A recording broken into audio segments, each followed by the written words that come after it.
제가 좀 요약을 해보면 네. 장표와 같이 말씀드리겠습니다. 자, 우리가 지나온 궤적을 보면 어떤 게 악재고 어떤 게 호재인지 그리고 앞으로 어떤 구도인지를 이제 알 수가 있죠. 4월의 악재는 분명하게 관세였어요. 근데 단순히 관세 그 자체가 아니라 그냥 10% 정도 수준이 끝나는 게 아니라 트럼프가 이제까지 얘기한 것들을 종합해보면 30%, 중국 같은 경우 50% 이상의 파괴적인 관세율, 그리고 이것이 유지가 됐었다라고 하면은 뭐 스태그플레이션은 피할 수가 없었을 겁니다.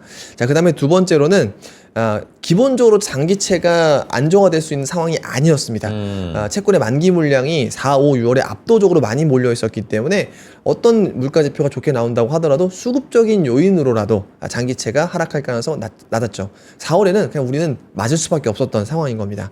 자, 근데 5월에는 이 안 좋았던 것들이 보여주는 지표들, 뭐 빅스 지수나 경제 불확실성 지표, 그리고 공매도 거래, 우리나라 같은 경우에 특수한 요인이 있었죠. 이게 재개되면서 안 좋았던 지표들이 존재했었는데 5월 초 이런 것들이 모두 피크아웃을 하면서 서프라이즈 5월에 대한 실마리들이 이미 제공이 됐었다라고 하는 거예요. 자, 여기에 항상 트럼프가 반복되는 행동 패턴들이 있었죠. 이 패턴을 미국에서는 타코라고 이야기하기도 하죠. 이건 아주 단기적인 것이고, 네. 저는 장기적으로 보더라도 트럼프의 어떤 패턴이 있다. 자, 그래서 5월과 8월에는 안도랠리 가능성이 1기 확인이 됐고 2기에서도 비슷한 궤적을 그럴 가능성이 있다라고 저는 말씀을 드렸던 겁니다.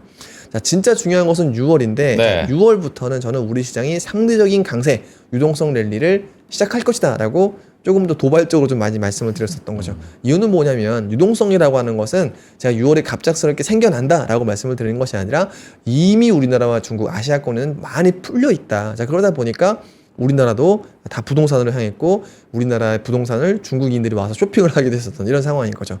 자, 그런데 이것이 어떤 트리거로 전부 주식시장으로 갈 수 있도록 이제 리턴이 됐는데 뭐냐면 상법 개정안과 소득세법 개정안이다.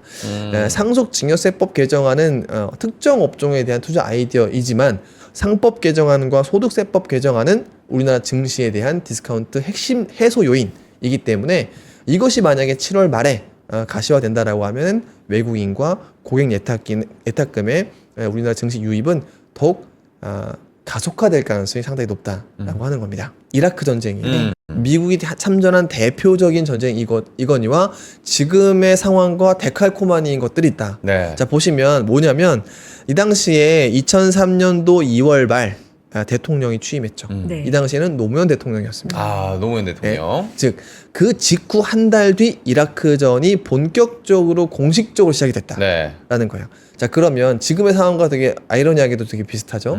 6월에 대선이 있었고 6월 중순 말에 전쟁이 네. 시작이 됐으니까 이때랑 되게 비슷하다고 보는 겁니다.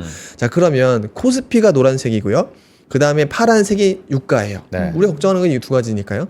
자, 보시면 대통령 취임으로 반등하기 시작했고요. 이때 상승 배경은 외국인 수급이었어요. 그러니까 직전까지의 어떤 그 정치 공백에 따라서 외국인이 좀 잠잠하다가 대선이 이제 된 다음에 취임 이후에 외국인 좀 재유입되기도 했었고요.